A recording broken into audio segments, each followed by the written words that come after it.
কঠিনের দৈর্ঘ্য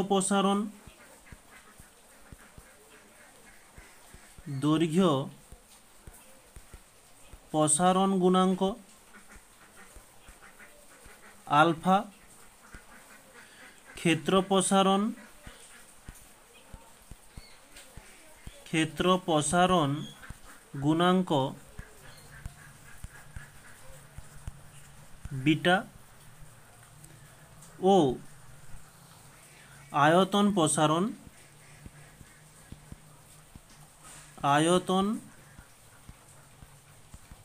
প্রসারণ গুণাঙ্ক গামা এর সম্পর্ক। ওকে, এখন এই সম্পর্কটি প্রতিষ্ঠা করার জন্য আমাদের কিছু ধরে নিতে হবে। যে ধরি একটা ঘনক, ধরো এই হচ্ছে আমাদের একটা ঘনক। ওকে, এক মিনিট একটু চিত্রটা অঙ্কন করে নিই। এই হচ্ছে আমাদের একটি ঘনক হয়ে গেল। এই ঘনকটা যখন টি উষ্ণতাতে রাখা হয়, টি উষ্ণতায় একটি কঠিনের, মানে এই ঘনকটি একটি কঠিন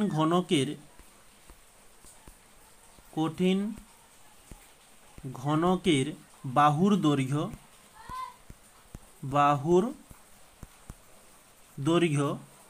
L1 ধরলাম। ওকে, যদি বাহুর দৈর্ঘ্য L1 হয় তখন ক্ষেত্রফল কি হবে? ওই ঘনকের ক্ষেত্রফল, আমরা ঘনকের ক্ষেত্রফলের সূত্র কি জানি? আচ্ছা, ক্ষেত্রফলকে A1 দ্বারা চিহ্নিত করো। A1 সমান হবে কি? বাহু স্কয়ার। তাহলে বাহু কত? বাহু হচ্ছে L1, তাহলে L1 এর স্কয়ার হয়ে যাবে কি? A1 সমান L1 এর স্কয়ার। এটি হচ্ছে ক্ষেত্রফল।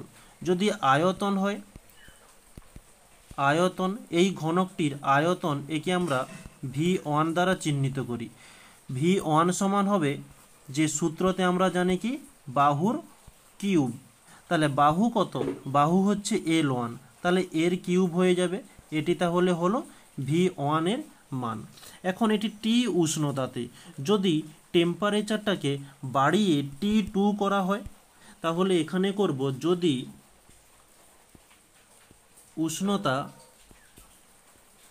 উষ্ণতা বৃদ্ধি হচ্ছে, আগে ধরো T1 ছিল, আচ্ছা এটা T1 দিয়ে দাও, T1, তারপরে T1 ছিল, T1 থেকে হয়েছে T2, তাহলে কতটা বৃদ্ধি পেয়েছে? বৃদ্ধি পেয়েছে যে T2 মাইনাস T1। ওকে, তাহলে উষ্ণতা বৃদ্ধি, তোমাদের আগে যে থিওরি ক্লাসগুলো করানো হয়েছে সেখানে খুব সুন্দরভাবে বলা হয়েছে যে T2 মাইনাস T1কে আমরা ডেল-টি দ্বারা চিহ্নিত করি। আচ্ছা, এখানে দেখো তাহলে উষ্ণতা বৃদ্ধির কাছে আমি তাহলে কি লিখতে পারি? যে ডেল-টির কাছে ব্র্যাকেটে লিখে দিলাম T2 মাইনাস T1, যাতে তোমাদের বুঝতে কোনো সমস্যা না হয়। তাহলে উষ্ণতা বৃদ্ধি করা হলে বাহুর দৈর্ঘ্য বেড়ে কত হলো? ধরলাম L2। ওকে, তাহলে যদি বাহুর দৈর্ঘ্য L2 হয়ে যায়, আমাদের ক্ষেত্রফল যেটা ছিল, আয়তন যেটা ছিল, সেটা নিশ্চয়ই পরিবর্তন হবে। তাহলে ক্ষেত্রফল কি হবে? ক্ষেত্রফল একে আমরা A2 দ্বারা চিহ্নিত করি, A2। তাহলে ক্ষেত্রফল A2 হয়ে যাবে ঠিক একই সূত্র, বাহু স্কয়ার। তাহলে বাহু কত? L2, তাহলে L2 স্কয়ার হয়ে যাবে। এটা হচ্ছে ক্ষেত্রফল হলো। আচ্ছা, আয়তন তাহলে কত হবে? আয়তন কি? V2। আয়তনের সূত্র যে বাহুর কিউব, তাহলে বাহু কত? L2, তাহলে এর কিউব হয়ে যাবে। এখন এখানে আমরা চারটে জিনিস জানলাম। চারটে জিনিস কি কি? যে L1 এর মান হচ্ছে A1 এর মান হচ্ছে L1 স্কয়ার, এবং V1 এর মান হয়ে গেল যে L1 এর কিউব। ওকে, আরেকটি হচ্ছে যে কি A2 এর মান L2 স্কয়ার এবং V2 এর মান হয়ে গেল L2 কিউব। ওকে, এখন এই চারটে জিনিসকে আমরা ব্যবহার করেই আমরা এখন এই আলফা বিটা গামা এই তিনজনের সম্পর্কটা নির্ণয় করব। তাহলে নেক্সট পরবর্তী পেজে করি।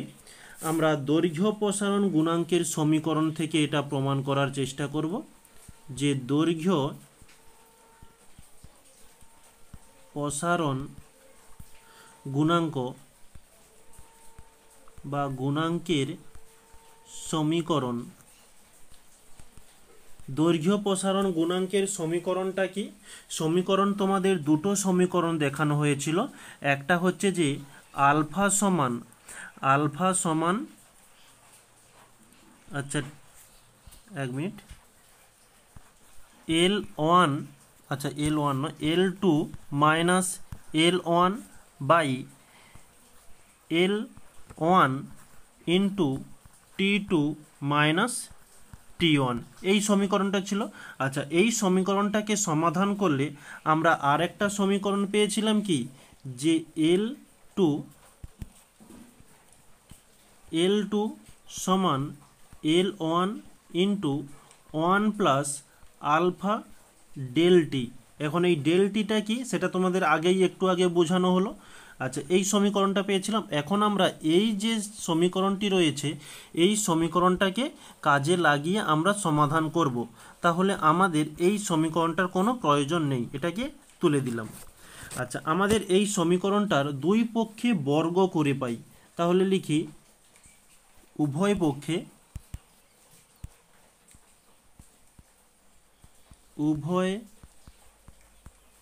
পক্ষে বর্গ করে পাই। ওকে, আচ্ছা, উভয় পক্ষকে বর্গ করলে কি হবে?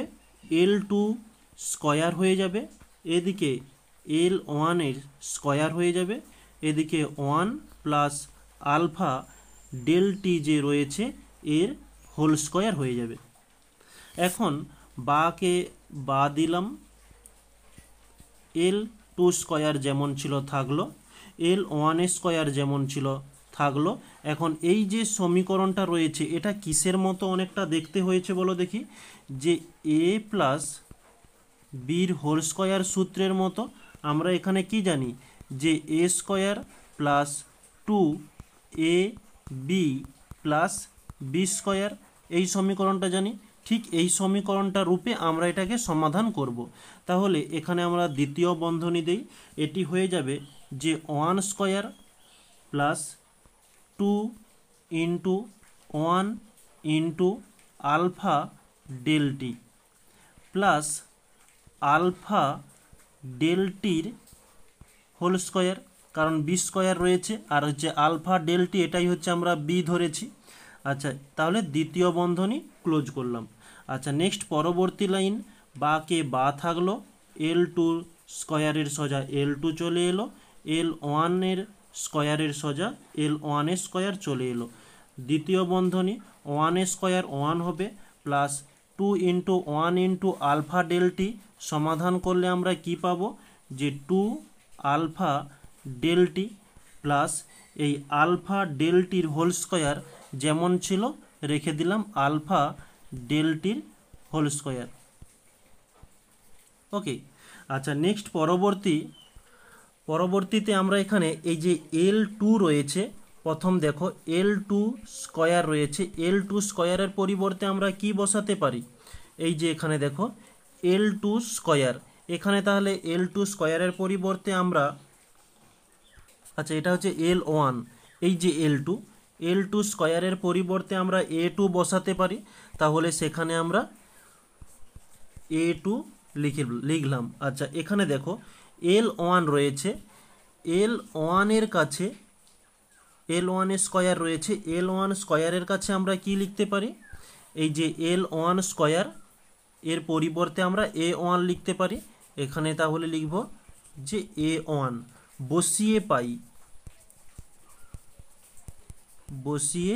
পাই। তাহলে যেখানে L2 স্কয়ার রয়েছে সেখানে A1, যেখানে L1 এর স্কয়ার রয়েছে সেখানে A2। এটা নেক্সট পেজে আমরা করব। তাহলে বা A2 সমান A1 দ্বিতীয় বন্ধনী 1 প্লাস 2 আলফা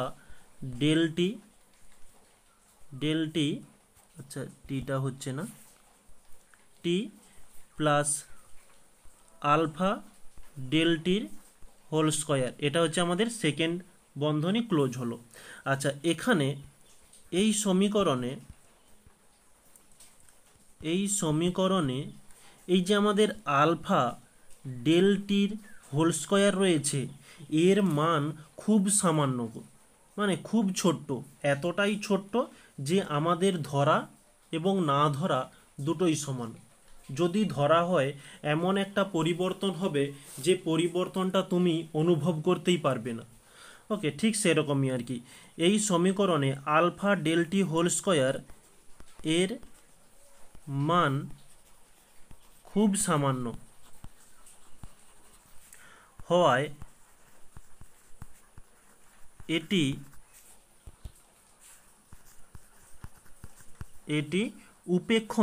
উপেক্ষণীয় মানে এর উপর কোনো গুরুত্ব দেওয়া হয়নি, উপেক্ষণীয়।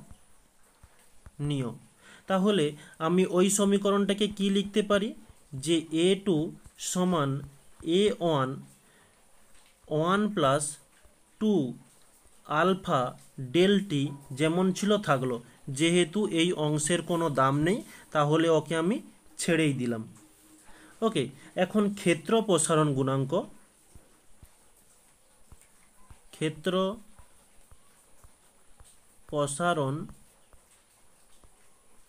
গুণাঙ্কের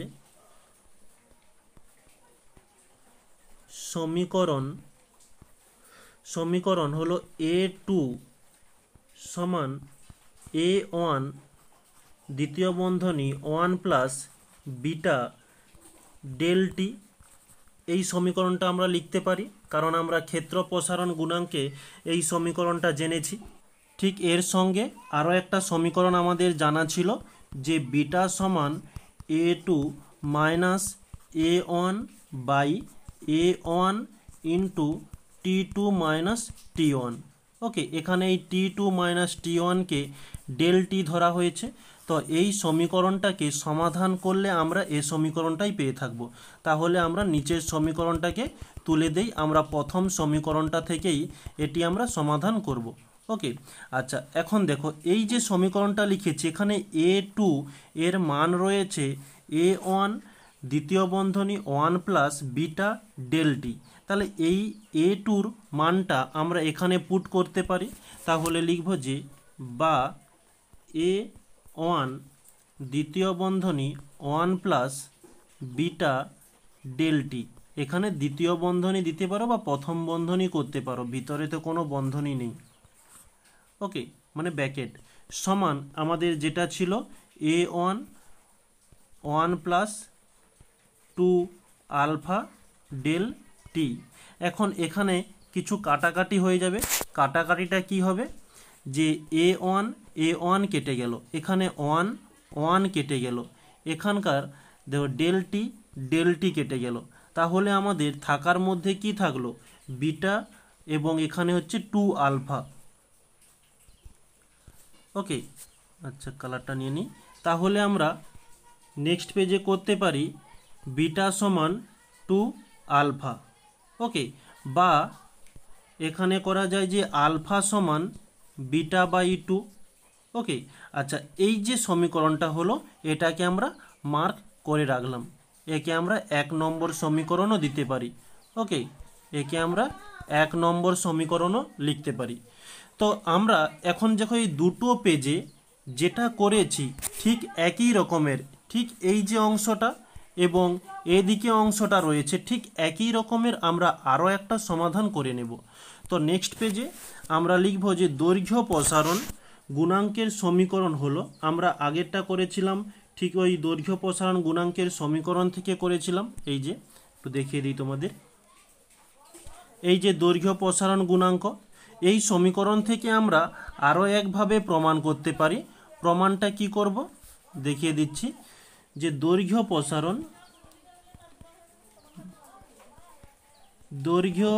প্রসারণ গুণাঙ্কের সমীকরণ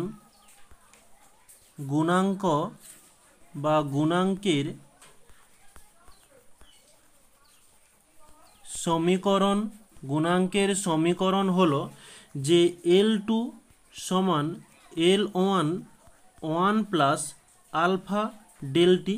ঠিক এই সমীকরণটা থেকেই আমরা সমাধান করেছিলাম।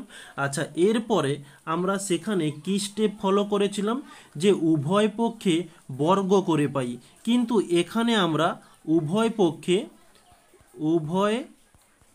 পক্ষে ঘন করে পাই, মানে কিউব করব, ঘন করে পাই।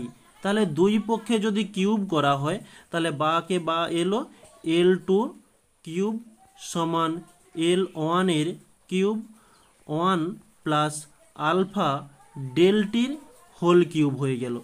আচ্ছা, বাকে বা থাকলো, L2 কিউবকে L কিউব এলো সমান L1 এর কিউবকে L1 এর কিউব চলে এলো।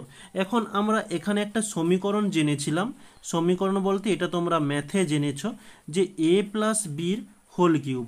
এর সূত্রটা কি হয়ে থাকে, যে a cube plus 3a square b plus 3ab square plus b cube. Okay, এই যে সমীকরণটা, এটাকে আমরা অনুসরণ করে এই সমাধানটি করব।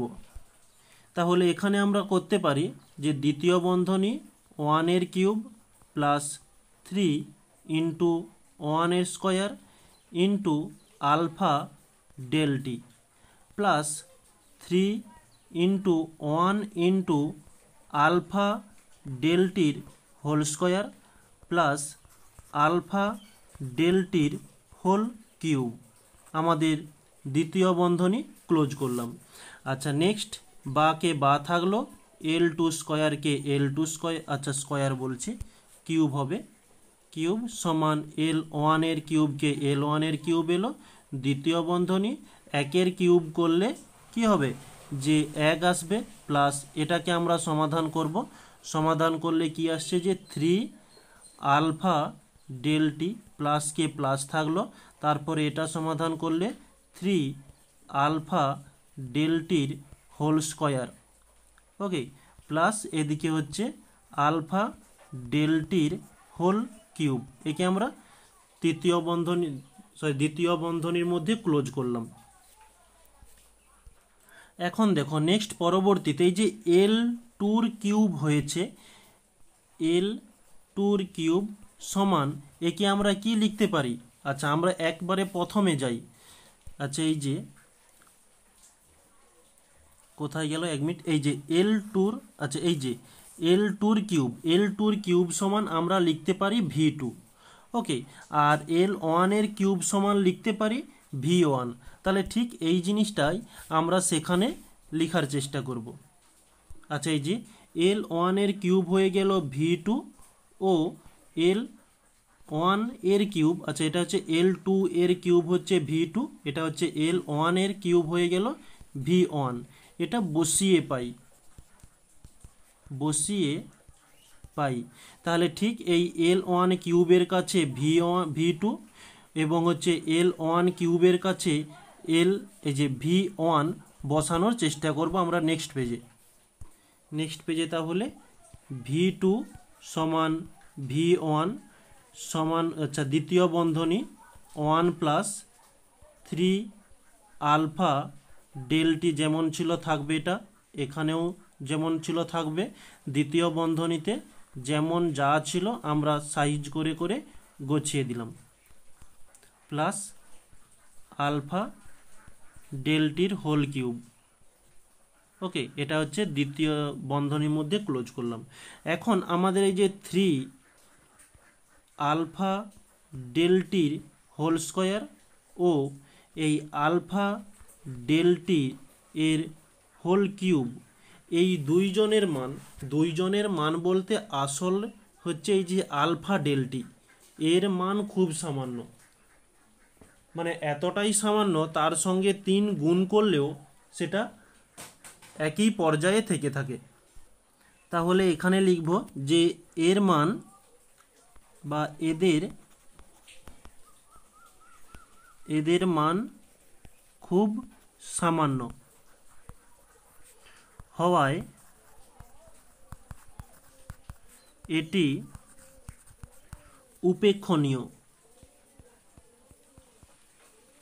উপেক্ষণীয় মানে গুরুত্ব দেওয়া হয়নি।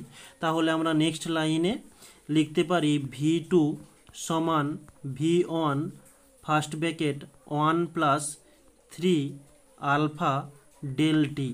তারপরে এই যে দুইজন রয়েছে এদেরকে ছেড়ে দিয়েছি আমরা, কারণ কি এদের মানটা খুব সামান্য ছোট্ট হয়ে থাকে।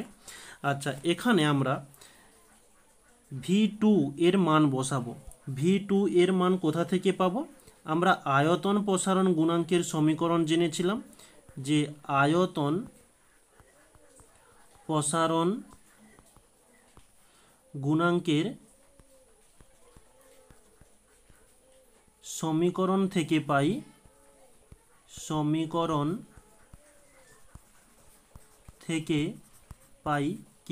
যে V2 সমান V1 1 plus gamma del T. Okay, এই সমীকরণটা আমরা আগেই জেনেছি। তাহলে এই V2 এর মানটা এখানে বসাতে পারি, বা V1 1 plus gamma del t bracket close সমান V1 1 প্লাস 3 আলফা ডেল টি। আমরা এই মানটা এখানে দিয়ে দিলাম। আচ্ছা, এখন তাহলে এখানে কাটাকাটি হতে পারে কিছুটা। কাটাকাটি কি হবে? যে V1 কেটে গেল, এখানে 1 কেটে গেল, এখানে ডেল টি কেটে গেল। তাহলে আমাদের থাকার মধ্যে কি থাকলো?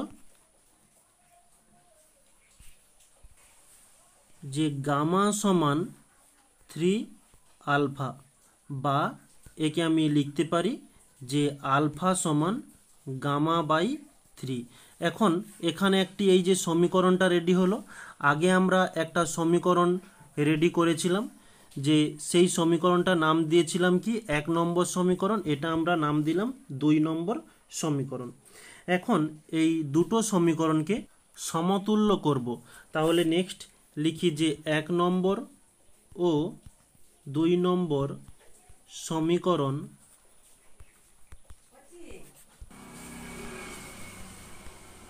তুলনা করে পাই। আচ্ছা, আমাদের 1 নম্বর সমীকরণটা কি ছিল? যে আলফা সমান বিটা বাই 2, এটা হচ্ছে আমাদের 1 নম্বর সমীকরণ ছিল। দ্বিতীয় নম্বর সমীকরণ আলফা সমান গামা বাই 3, এটা হচ্ছে আমাদের দ্বিতীয় নম্বর সমীকরণ। তাহলে এখানেও আলফা, এখানেও আলফা। আমরা তাহলে দুটোকে একত্রিত করলে আলফা সমান বিটা বাই 2 সমান গামা বাই 3 পেয়ে থাকবো। আচ্ছা, এই হয়ে গেল আমাদের সমীকরণ রেডি। এটা হচ্ছে একটি সমীকরণ হয়ে গেল। আচ্ছা, এটা কালার করে দিই একটু। আচ্ছা, এই সমীকরণটাকে যদি আরেকভাবে করা যায়, ধরো আলফা, 1 মিনিট, এই হচ্ছে আলফার নিচে কিছু নেই মানে 1 রয়েছে, সমান বিটা বাই 2 সমান গামা বাই 3। নিচে দেখো 2 3 রয়েছে, 2 3 1 2 3, এদের লসাগু কত হয়ে থাকে? লসাগু 6 হয়ে থাকে। তাহলে আলফা বাই 1 ইন্টু 6 সমান বিটা বাই 2 ইন্টু 6 সমান গামা বাই 3 ইন্টু 6। আচ্ছা, 6টা কি? 1 2 3 এর লসাগু সমান 6। তাহলে তোমরা বুঝতে পারবে। আচ্ছা, 2 দিয়ে দিলে 2 3 6, এখানে 3 দিয়ে দিলে 3 দুগুণে 6। তাহলে আমরা কি পেয়ে যাব? যে 6 আলফা সমান 3 বিটা সমান 2 গামা। এই সমীকরণটাও লেখা যায়। ওকে, দুটোই সমীকরণ একই রকমের বলতে গেলে। ওকে, শুধু স্ট্রাকচারটা একটু আলাদা, গঠনটা শুধু একটু আলাদা। তাহলে এই হচ্ছে আমাদের সমীকরণ প্রতিষ্ঠা হয়ে গেল। এখন